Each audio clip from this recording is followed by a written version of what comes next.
are you able to recommend the ketogenic diet plant-based and avoiding, because Yes. usually it's good. Yeah, I think that's the major mistake that people associate with a ketogenic diet or a paleo diet. These are all variations of basically the Atkins diet. And people think that a high protein diet, avoiding carbohydrates, and keeping the fat that's associated with animal protein is a ketogenic diet. And I measure ketones in all of my patients, and the vast majority of patients that I see who say they're on a ketogenic diet, in fact, aren't, because they're eating primarily a heavy protein diet.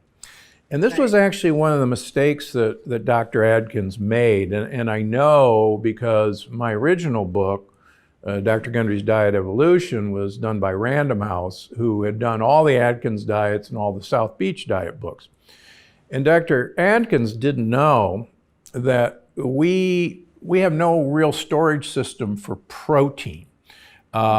We need it for wear and repair, but that's about it. So we don't waste energy. So we convert protein into sugar, gluconeogenesis.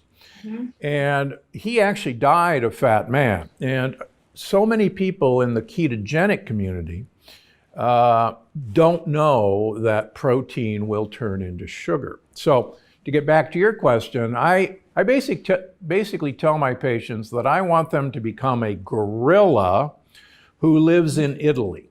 Now, you have to think about that for a second. Gorillas only eat leaves and twigs. And why I want them to live in Italy? Because I want them to consume 1 liter of olive oil per week. And that's a huge amount of olive oil. It's about 12 to 14 tablespoons a day. But there's a very interesting Spanish study of 65-year-old people who were followed for 4 years, and I'll briefly summarize it. One group had to have 1 liter of olive oil per week for 4 years and have a Mediterranean diet. A second group ate a low-fat Mediterranean diet. And the original study was to look at memory, and I'll forget about that. But the women in the olive oil group had a 67% less incidence of breast cancer over that time period than the women in the low-fat Mediterranean diet. So I think, so if you eat 1 liter of olive oil per week and avoid animal proteins, you're basically on about an 80% fat diet. And the carbohydrates that you're eating are basically leaves as a mechanism to get olive oil into your mouth.